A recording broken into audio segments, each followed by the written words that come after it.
Hello, learners. Welcome to our NTNet Paper 1 preparation series on Algebras. I'm Jashanjot, Assistant Professor in Commerce and Management, and I'm excited to introduce lecture number 5 on important topic phases of teaching. तो आज हम इस session में बात करेंगे 3 की phases की जो टीचिंग के हैं, जो आपके जो इंटायर लर्निंग प्रोसेस है उसमें हेल्प करते हैं।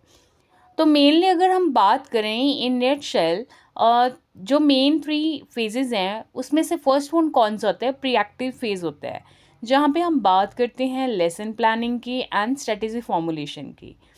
फर्दर जो सेकंड फेज है दैट इज़ इंटरेक्टिव फेज, यहाँ पे हम बात करेंगे इम्प्लीमेंटेशन की, स्टूडेंट इंटरेक्शन की। And the third one is post active phase. जब हम इवैल्यूएशन और असेसमेंट की बात करते हैं, जो आपके लर्निंग आउटकम्स हैं, तो उसको हम कौन सा फेज़ कहते हैं? Post active phase. अभी इसकी डीप अंडरस्टैंडिंग के लिए हम वन बाय वन तीनों जो फेजेस हैं इसको कवर करेंगे। So let's begin with the first one that is pre active phase. Pre active phase होता क्या है? वो स्टेज यहाँ पे इनिशियली हमें प्रिपरेशन करनी होती है, जो एक्चुअल टीचिंग यहाँ पे शुरू हो जाती है।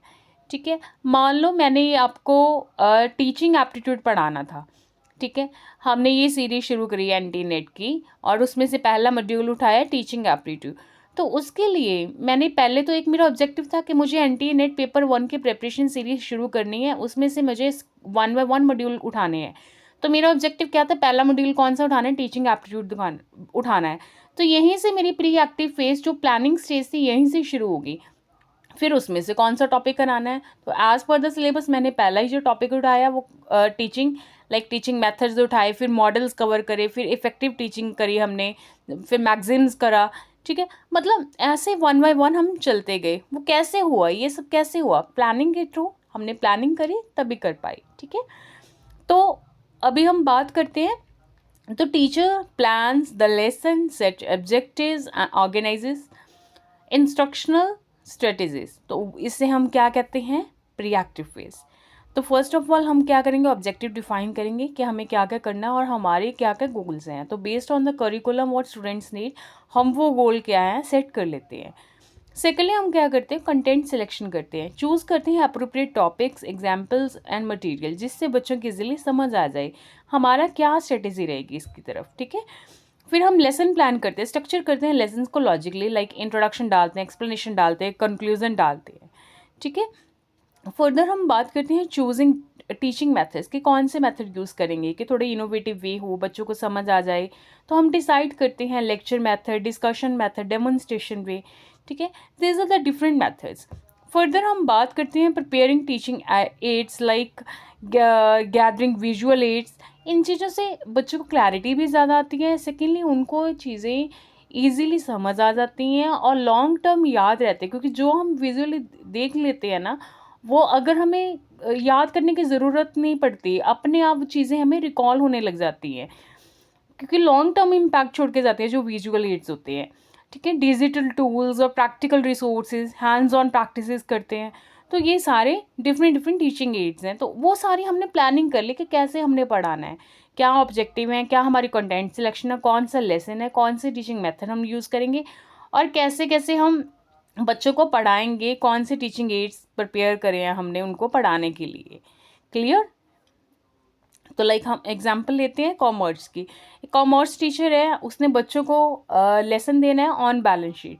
तो वे क्या करेंगे? वो सिलेक्ट करेंगे फाइनेंशियल स्टेटमेंट्स। ठीक है, एज एन एग्जांपल, ताकि बच्चों को ईजिली समझ आ जाए और वो उस पर हैंड्स ऑन प्रैक्टिस करें और उनको क्लैरिटी हो जाए कंसेप्ट की। That is pre active phase. Clear?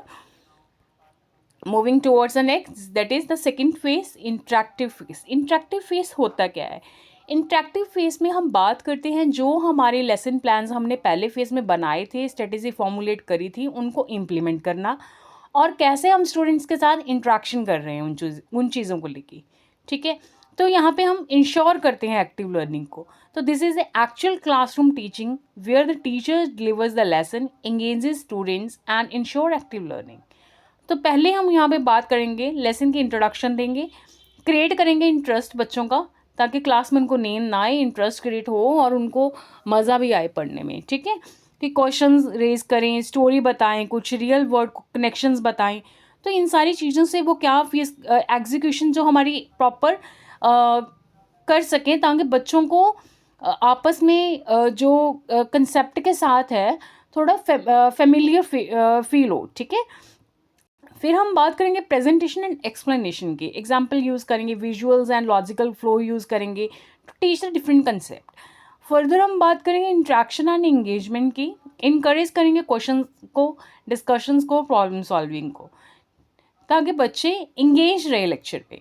ठीक है, यूज़ ऑफ री अप्रिशिएट करेंगे स्टूडेंट्स को while when they participate in the class, and clarify करेंगे उनको डाउट्स को। नेक्स्ट हम बात करेंगे अडाप्टिंग टू स्टूडेंट रिस्पॉन्सेज। तो मॉडिफाई करेंगे teaching methods based on the students understanding. मान लो मैंने आपको ये टॉपिक कवर करवाया, आपको समझ नहीं आया, तो आप कह सकते हो यू आर ओपन। ठीक है, तो आप कह सकते हो कि मैम मुझे ये चीज़ समझ नहीं आई, प्लीज़ मुझे समझा दो। जब मुझे ऐसे समझ नहीं आती, मैम प्लीज़ मुझे कुछ इस कंटेक्स्ट में बता दो ताकि मुझे ये कंसेप्ट अच्छे से समझ आ जाए। तो वो कौन सा फेस हो गया, इंटरेक्टिव फेस। यहाँ पे हम एग्जीक्यूशन देखते हैं कि कैसे जो हमने लेसन प्लान करा था उनको इम्प्लीमेंट करा, और कैसे हम स्टूडेंट्स के साथ जो स्ट्रेटेजी फॉर्मुलेट करी थी उसके साथ स्टूडेंट्स के साथ इंटरेक्ट करा। क्लियर। अभी एग्जाम्पल ले लिया हमने कि हम एक्सप्लेन कर रहे हैं डिमांड एंड सप्लाई। तो teacher asks students to share examples from their daily life. तो डिमांड एंड सप्लाई ईजिली समझ आ जाएगी हमें। ठीक है, यही छोटी छोटी चीज़ें हैं, इनको हम रियल लाइफ में डेली कुछ ना कुछ करते रहते हैं। अगर रियल लाइफ एग्जाम्पल्स लेते हैं तो चीज़ें समझनी और भी ज़्यादा आसान हो जाती हैं। Clear. Moving towards the next, the third phase, that is post active phase. Pre active समझ आ गया, इंटरेक्टिव समझ आ गया, third is the post active. यहाँ पे हम करते हैं assessment and evaluation of the learning outcomes, और एक फीडबैक भी करते हैं इस स्टेज पे आके। ठीक है, तो after teaching this phase focuses on assessing student learning and reflecting on teaching effectiveness.